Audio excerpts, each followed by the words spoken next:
औज़ुबिल्लाहिमिनश्शैतानिर्रजीम बिस्मिल्लाहिर्रहमानिर्रहीम अस्सलामु अलैकुम वरहमतुल्लाहि वबरकातुहू। इस उम्मीद और दुआ के साथ कि आप सब खैर व आफियत के साथ होंगे, आपको वेलकम करूंगा प्रोग्राम सियासी शतरंज में। ख़वातीन व हज़रात, गुज़िश्ता रोज़ हमने अपने प्रोग्राम में बताया था कि ऐसी इतलात आ रही हैं कि मियां नवाज शरीफ साहब का सॉफ्टवेयर अपडेट हो गया है और यकीनन शहबाज शरीफ साहब का जो बयान आया उससे वाज़ेह हो चुका है कि सॉफ्टवेयर अपडेट हो चुका है। पहले नवाज शरीफ साहब ने कहा था कि मैं बदला लूंगा जिसने हमारी हुकूमत के खिलाफ साजिश की है, चाहे वो साबिक आर्मी चीफ हो, चाहे वो साबिक चीफ ISI हो, चाहे वो साबिक चीफ जस्टिस हो, सबकी तरफ इशारा किया गया था। और फिर हम अब देख रहे हैं कि शहबाज शरीफ साहब ने आके जैसे ही अपने कारकुनान को मोबिलाइज करने के लिए, उनका लहू गरमाने के लिए कॉर्नर मीटिंग्स का आगाज किया, कारकुनान के साथ मुलाकातें की, तो पहली चीज जो क्लैरिफाई की गई वो ये की गई कि नवाज शरीफ साहब किसी से बदला नहीं लेंगे। नवाज शरीफ साहब कोई पुराने गड़े मुर्दे उखाड़ने की कोशिश नहीं करेंगे। नवाज शरीफ साहब का एक ही टारगेट होगा, आवाम के मसाइल हल करना, महंगाई खत्म करना, बेरोजगारी दूर करना। मैं यहां दुआ करूंगा कि अल्लाह ताला उन्हें अपने टारगेट अचीव करने की तौफीक अता फरमाए। लेकिन साथ साथ वकला की टीम ने यह वाज़ेह कर दिया है कि नवाज शरीफ साहब जब बाहर गए थे तो जेल से बाहर गए थे, वापस आएंगे तो पहले जेल जाएंगे, कानूनी कार्रवाई के बाद ही वो जेल से निकलेंगे और फिर अपनी सियासी कैंपेन को आगे बढ़ाएंगे। यकीनन मुस्लिम लीग नून के लिए लग ये रहा है कि हालात कुछ साजगार होते जा रहे हैं और अब 21 तारीख को तैयारियां की जा रही हैं नवाज शरीफ साहब के वेलकम की। अब देखते हैं कि वो वेलकम कैसा होता है, जेल जाना कैसा होता है, कानूनी कार्रवाई कैसी होती है और फिर उनका पावर में आना, क्योंकि इत्तलात यही है कि उनके लिए तमाम तर लेवल प्लेइंग फील्ड तैयार कर ली गई है और वो इजीली आके इलेक्शंस को जीतने में कामयाब हो जाएंगे, जो सियासी मुबस्सरीन है उनका ये ख्याल है। साथ साथ एक बुरी खबर मेरे सामने ये आई कि आने वाली सर्दियों में एक बार फिर गैस की लोड शेडिंग होगी। इत्तलात आ रही हैं कि SIFC में वजीर आजम, निगरान वजीर आजम अनवारुल्लाह काकड़ साहब ने मंजूरी दे दी है कि आने वाली सर्दियों में 8 घंटे लोड शेडिंग की जाएगी और साथ साथ जो पावर सेक्टर की डिस्ट्रीब्यूशन कंपनीज हैं जिन्हें डिस्कोस कहा जाता है, वो प्राइवेट सेक्टर को अच्छे रेट्स पर दी जाएंगी, कंपनसेशन के साथ, लुक्रेटिव और अट्रैक्टिव रेट के ऊपर। यकीनन उसके ऊपर ही बहुत ज्यादा शोरगुल होगा। और साथ साथ PTI से जुड़ी आम खबर यह थी कि उस्मान डार साहब जो मफरूर थे, जिनको सब ढूंढ रहे थे, जिनको तमाम मुल्क की सिक्योरिटी इदारे ढूंढ रहे थे, वो गुज़िश्ता रोज TV पर रूनुमा हुए एक एंकर के घर से और उन्होंने आके कहा कि 9 मई को जो हुआ वो चेयरमैन PTI की वजह से हुआ, उनकी साजिश थी। टारगेट ये था कि साबिक आर्मी चीफ को ओहदे से हटाना था और उन्हें मलाइन करना था। और उन्होंने ये भी कह दिया कि अब वो PTI में नहीं है, PTI से अलहदगी का ऐलान करते हुए उन्होंने काफ़ी सारे इंकशाफात किए हैं। वैसे जो PTI से अलहदगी इख्तियार करते थे वो प्रेस क्लब जाके प्रेस कॉन्फ्रेंस करते थे, लेकिन उस्मान डार ने एक सहाफ़ी के घर को चुना, एक प्रोग्राम को चुना। टारगेट वही अचीव किया, लेट्स सी उन्हें माफ़ी मिलती है या नहीं।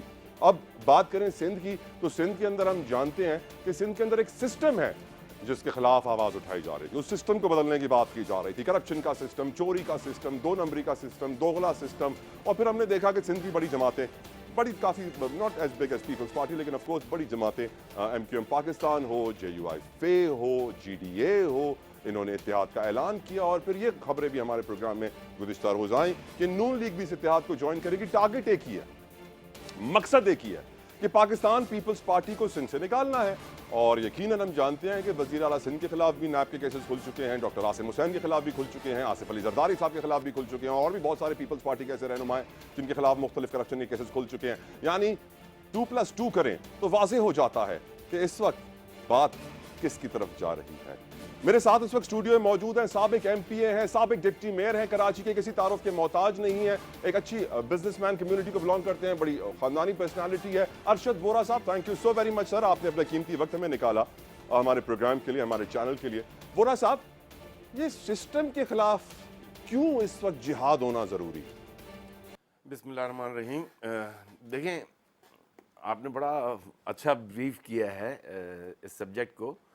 और जो हाल है इस वक्त सिंध का पिछले 15 सालों में अगर आप देखें, मैं हमेशा ही मिसाल भी देता रहा हूँ कि हर साल सिंध को जो है तकरीबन जिस $2 बिलियन के लिए पूरा पाकिस्तान परेशान था IMF से लेने के लिए, उसको NFC से हर साल जो है मोर देन $2 बिलियन मिलते थे टू रन सिंध प्रोविंस।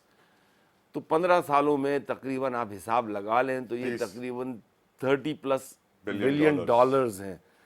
कहाँ इकोनॉमी जानी चाहिए थी, कहाँ सिंध जाना चाहिए था, लेकिन सब आपके सामने है। खैर, जो खराबियां हुई सिंध में, देखिए कोई मेगा प्रोजेक्ट नहीं आया, पूरे सिंध में कोई मेगा प्रोजेक्ट नहीं आया। 15 सालों में अगर आप कोई ये जाते जाते चंद 100 बसें अगर लेकर आ गए हैं तो Karachi doesn't deserve 100 buses, Karachi deserve more than 1000 and 1000 buses. पूरा कराची ट्रांसपोर्टेशन सिस्टम चाहिए। 15 साल में कहते हैं ना, थोड़ी 100 आ गई तो कहते हैं something is better than nothing. ये कुछ तो आया। वो क्या कहते हैं, ऊंट के मुंह में जीरा वाली बात है। लेकिन ऑन दी अदर, प्यासा भूखा ऊंट है सर, वो जीरे पे भी अल्हम्दुलिल्लाह कहेगा। ऑन दी अदर हैंड देखें आप, एक मेगा प्रोजेक्ट कराची में नवाज शरीफ साहब ने उसकी संग बुनियाद रखा और that is called green line. ठीक। Even today it is incomplete, even today it is incomplete. तो आप ये बताइए कराची के साथ तो फिर इसका मतलब ये है कि बिल्कुल सौतेला सलूक हो रहा है। कराची में जो काम हुए हैं या तो 15 साल पहले हुए हैं, उसके बाद तो कराची को खंडर बनाते चले गए। अच्छा, अभी आपने बात की सिस्टम की, ठीक है। अभी आपने रिसेंटली देखा होगा 2022 में सैलाब आया। सैलाब में तकरीबन जो है आपने बड़ी खूबसूरत एडवर्टीजमेंट्स देखी होंगी जिसमें बिलावल भुट्टो साहब जो है वो तकरीरें कर रहे हैं और कह रहे हैं कि मैं जो है 21 लाख घरों, अपनी ज़मीन अपना मकान, उसके लिए 500-550 अरब रुपए इन्हें मिले हैं वर्ल्ड बैंक से और दूसरे इदारों से। कितने? 550 अरब। 21 लाख घर बनाने हैं। आप ऐलान कर रहे हो सबको कि मैं सिंध के अंदरूनी बाशिंदों को जो है 21 लाख घर दूंगा। बिल्कुल दें। यहाँ सिस्टम के खिलाफ जो है जिन लोगों ने पोर्शंस बनाए, एसबीसीए ने इजाज़तें दी तब बने, किसी ने 50 लाख का खरीदा, किसी ने 60 लाख का खरीदा। आप सिस्टम सही करने के लिए वो 15 साल में जिन लोगों ने बनाए, जो पैसे इन्वेस्ट करके रह रहे हैं वहाँ पे, उनको तोड़ने चले गए। आपने मैं उनकी कोई, मैं ये नहीं कर रहा, उनकी वकालत नहीं कर रहा, इट वाज रॉन्ग, लेकिन it should not have been made approved right from the very first day. Corruption. अब जब बन गया है, वहाँ रह रहे हैं, आप उनको तोड़ने चले गए। मैं आपको मशवरा देता हूँ, सिस्टम आपने सही करना है तो फिर बिलावल भुट्टो साहब आप कराची में एंट्री लें। एंट्री लेंगे तो 2022 के सैलाब से पहले 2013 में सैलाब आया था और आपको कराची एंटर होते ही सबसे ज़्यादा अगर कोई चीज़ नज़र आती है खूबसूरती, तो आपके लेफ्ट हैंड साइड पे सुपर हाईवे पे 20,000 झुग्गियां हैं। वो 20,000 झुग्गियां जो हैं वो 2013 के सैलाब ज़दगान हैं। जब आप 21 लाख घर बनवा रहे हैं तो ये 20,000 इज लेस देन 1%। अच्छा, ये जो सिस्टम है वोरा साहब, ये सिस्टम है, with your permission of course sir, आपके साथ जो आज हुआ अपने व्यूअर्स को बताना चाहूँगा कि वोरा साहब के जो बेटे हैं वो बड़े एंटरप्रेन्योर हैं, बहुत अच्छे बिजनेसमैन हैं और उन्होंने पाकिस्तान में स्पेशली कराची में एक बहुत बड़ा ब्रांड जूसेस के हवाले से, फ्रेश जूसेस के हवाले से खोला जिसका नाम है green oil, take the name. आज सिंध फूड अथॉरिटी के कुछ हुकाम वहाँ पहुंचे और गन्ने का जूस उन्होंने ऑर्डर किया और वो गन्ने का जूस अपने साथ ले गए और 5 घंटे के बाद वो आते हैं और कहते हैं इस गन्ने के जूस में जो है फला फला जरासीम है, बैक्टीरिया है। जिसके बाद उनकी दुकानें सील कर दी गई, उनके प्लांट सील कर दिए गए और उनके खिलाफ बहुत सारा एक्शन शुरू हो गया। जब मैं हैरान इसलिए हुआ क्योंकि एक ऐसा ब्रांड था जिसके ऊपर शायद बहुत सारे कराची के रहने वाले दूसरे तीसरे दिन चक्कर लगाते रहते हैं और उसकी क्वालिटी बड़ी मशहूर है। तो जब कोई अच्छा काम कर रहा है, कोई इतना बड़ा ब्रांड बना लेता है, तो फिर लोग पहुंच जाते हैं सिस्टम वाले ब्लैकमेल करने। वोरा साहब, ये सिस्टम किसके कंट्रोल में है? कौन चला रहा है इन ब्यूरोक्रेट्स को? देखिए, individually every one needs to be corrected. जब तक हम अपने अंदर से सही नहीं होंगे ना, हमें इंसान को, देखें, आपको या मुझे कोई दूसरा शख्स नहीं चला सकता। अगर मैं खुद किसी गलत काम करने पर एग्री नहीं होऊंगा तो मुझे दुनिया की कोई ताकत गलत काम नहीं करवाएगी। सिमिलरली कोई भी शख्स हो, any, whether it is in the bureaucracy, whether it is in the education, any department. साबिक एमपी हैं, साबिक डेप्यूटी मेयर हैं, अरशद वोरा को कराची में कौन नहीं जानता? सैडली अगर इस तरह के वाकयात अरशद वोरा की फैमिली के साथ हो सकते हैं तो सोचे ना सर, एक आम कराची वाले का हाल क्या होगा? मैं खुद वहाँ पहुँचा हूँ, मैंने खुद वहाँ देखा है। शुगर केन की जो स्टिक्स थी, इट वाज, मैं उसको बहुत आसान अल्फाज में कहूँगा, इट वाज ब्यूटीफुल। साफ सुथरी, साफ सुथरी। मैंने उनसे कहा इसमें है क्या? कहते नहीं, आप ऑफिस में आ जाएं, ऑफिस में आपको रिपोर्ट्स दिखा देंगे। बहरहाल जो है सर, ये तो वो रिपोर्ट है ना जो शराब को भी शहद बना देती है। हाँ, तो बहरहाल अब वो आप बिल्कुल, आपने एग्जैक्टली सही मिसाल दी। तो ये चीज़ें हमें दुरुस्त करनी होंगी। हमें अगर अपने शहर को दुरुस्त करना है, हमें अपने सूबे को दुरुस्त करना है।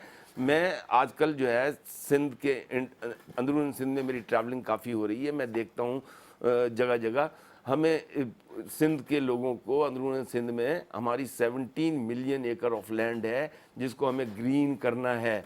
अभी 7 मिलियन एकड़ पे हमारी सर, वो आपको मालूम है ना, सिंध में जो इरिगेशन और रेवेन्यू के मिनिस्टर होते हैं ना, उनके लिए कहा जाता है कि ये सिर्फ नाम के मिनिस्टर हैं, पीछे से अहकामात कोई और देता है, ये सिर्फ साइन करते हैं। मुझे ये बताइए, इलेक्शंस की बात कर लेते हैं वोरा साहब। आपके इत्तेहादियों ने जिन्होंने रिसेंटली इत्तेहाद किया है, सब ने एतमाद का इजहार किया है वजीर आजम, वजीर आला पर भी, निगरान वजीर आला पर भी और चीफ इलेक्शन कमिश्नर के ऊपर भी। ऐसे में अगर आपको ट्रस्ट नहीं होगा सिस्टम के ऊपर तो इलेक्शन कैसे लड़ेंगे? देखिए, election, first of all election होने चाहिए, टाइम पर होने चाहिए। जहाँ पे मिसट्रस्ट की बात आती है, जहाँ पर कॉन्फिडेंस की बात आती है, तो ये एड्रेसेबल चीज़ें हैं। जहाँ तक प्राइम मिनिस्टर का ताल्लुक है, प्राइम मिनिस्टर बनाने वाले भी यही लोग थे सारे। इस वक्त जो prime minister, care taker prime minister हैं, वो सबकी मर्जी से बने ना, कहीं और से तो नाम नहीं आया ना। उन्होंने सबने दस्तखत किए उस पर, तमाम पार्टियों ने, जो भी कंसर्न पार्टीज थी, opposition and the ruling party. तो ये अब जो है, तो सिस्टम को इंप्रूव करने के लिए पीपल्स पार्टी से ही निजात होनी है। बहानेबाजी है। हमारी पूरी कोशिश है इंशाल्लाह ताला कि सिंध प्रोविंस में कम से कम जो है ना, हमें सिस्टम को भी ठीक करना है। हमने सिंध के अर्बन और रूरल एरियाज, इन दोनों को एड्रेस करना है। इन दोनों को इंशाल्लाह ताला हम ठीक करेंगे। हम यहाँ पर मेगा प्रोजेक्ट्स लाएंगे। हम जो बात होती है ग्रीन सिंध की, हम ग्रीन सिंध करके दिखाएंगे। हम कराची में जो कच्ची आबादीज हैं 550, हम उनको इंशाल्लाह ताला, आज ये बात कर रहे हैं, हम तो 20 सालों से कह रहे हैं कि ट्रांसफॉर्मेशन ऑफ कच्ची आबादीज इनटू हाई राइजेस, ये तमाम चीज़ें हैं। पानी का इशू है। पानी आखिरी दफ़ा जो है वो मुस्तफ़ा कमाल के दौर में आया था, उससे पहले फारूक सत्तार के दौर में आया था। तो यहाँ पे तो आप कराची में पानी, आप कचरे की बात करते हैं। लेकिन सर आपकी अपनी इत्तेहादियों की स्टेटमेंट है, आपकी जमात की भी, कि इस वक्त जो ब्यूरोक्रेट्स हैं सिंध में वो पीपल्स पार्टी की बी टीम का किरदार अदा कर रहे हैं। आप भी जानते हैं कि किस तरीके से एक एक ऑफिसर को तैनात करके जगह पे लगाया जाता है ताकि जैसी गवर्नमेंट से हम निकले हमारे काम ना रुके। तो आप उस बी टीम के होते हुए इलेक्शन जीत सकते हैं, आपको लगता है? यू आर राइट, बट हमें, जिसको कहते हैं ना कि देखें, हमें बड़ी आवाम को इस दफ़ा इस तादाद में निकलना होगा कि किसी को भी कोई सिस्टम को जो है वो, लास्ट टाइम जो 2018 में हुआ था RDA या पता नहीं क्या था वो, मुझे टर्मिनोलॉजी, जी वो जो सॉफ्टवेयर वगैरह हैंग हो गया था, रिजल्ट्स डिले हुए थे, तो वो जो है RTS, हम उन चीज़ों को भुगत चुके हैं। जी ठीक है ना। तो अब वो दूध का जला हुआ छाछ भी फूक फूक कर पीता है। We are very well prepared. और देखिए, उस वक्त आप दूध के जले हुए थे, इस वक्त आप भूखे हैं, प्यासे हैं, महंगाई के सताए हैं, बच्चों की स्कूल फीस पे नहीं की जा रही, बिजली का बिल पे करना मुश्किल है, गैस आ नहीं रही है। जो हालात मुआशी तौर पर इस वक्त कराची के हैं, हुजूर वाला, मैंने अपनी जिंदगी में नहीं देखे, आपने देखे सर? देखिए, बिल्कुल आप, यू आर राइट। कराची क्या पूरे पाकिस्तान में यही हाल है। और हमें किसी को तो ठीक करना है ना। यू कैन नॉट एक्सपेक्ट कि एक केयर टेकर गवर्नमेंट आए और केयर टेकर गवर्नमेंट जो है वो ये टास्क ले। ठीक है, जो भी इलेक्टेड गवर्नमेंट आएगी, आवाम को उन लोगों को मुंतखब करना होगा जो लोग डिलीवर कर सकते हैं, उनको चेंज लाना होगा। Particularly in the Sindh province, जहाँ पे 15 साल से, तकरीबन 1.5 दहाइयों से जो है एक ही पार्टी ने अपनी शहंशाहियत मचा के रखी हुई थी। आपको मैं एक चीज़ और यहाँ ऐड करूँ। देखें, ये लोग सवाल करते हैं कि MQM इत्तेहाद में शामिल हुई, MQM ने वोट ऑफ नो कॉन्फिडेंस लिया पिछली गवर्नमेंट के ख़िलाफ़। तो इन सारी चीज़ों के नतीजे में 10 साल में जो मरदमशुमारी होती थी वो 5 साल में हुई। उस मरदमशुमारी के नतीजे में whether it was right figures और नॉट, कराची में 1 सीट नेशनल असेंबली की बढ़ी, 3 सीटें प्रोविंशियल असेंबली की बढ़ी। हमने बायकॉट किया लोकल बॉडीज़ का। लोकल बॉडीज़ में 246 से आज 290 यूनियन काउंसिल्स एक्सेप्ट कर ली गई हैं।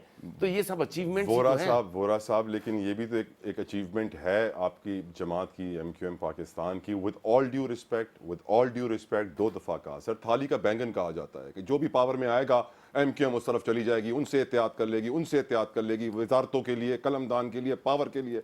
वो एस्टीम, वो लोगों के अंदर जज्बा है। देखिए, MQM जो है हर दफ़ा तो पावर में नहीं रही है, अपोजिशन में भी रही है। सिंध गवर्नमेंट में आपको पता है कि 2013 वाले इलेक्शन के बाद, 2015 के इलेक्शन के बाद, जब 17 और 13, यस 13, तो उसके बाद जो नवाज शरीफ की हुकूमत आई, यहाँ सिंध में पीपल्स पार्टी की हुकूमत थी, रही। शुरू में MQM को मिनिस्ट्रीज मिली, 3 महीने में MQM ने रिजाइन किया और पूरे वो 5 साल एज ए अपोजिशन वहाँ पे बैठे। आज भी उस एग्रीमेंट के तहत एमक्यूएम को सिंध गवर्नमेंट का हिस्सा होना चाहिए था, एमक्यूएम सिंध गवर्नमेंट का ऐसा हिस्सा ना नहीं हो बनी। कि सर फिर आप पावर में आ जाएं और भूल जाएं अवाम के मसले सर। नहीं, हम पावर में आते ही अवाम के मसलों के लिए, हम अपने लिए नहीं आते। अल्लाह करे sir. Thank you so very much. Arshad Vora साहब हमारे साथ मौजूद थे। प्रोग्राम में डिस्कशन जारी रहेगी और भी मेहमान हमें ज्वाइन करेंगे। एक ब्रेक के बाद आप कहीं मत जाइएगा, हमारे साथ रहिए, देखते रहिए सियासी शतरंज।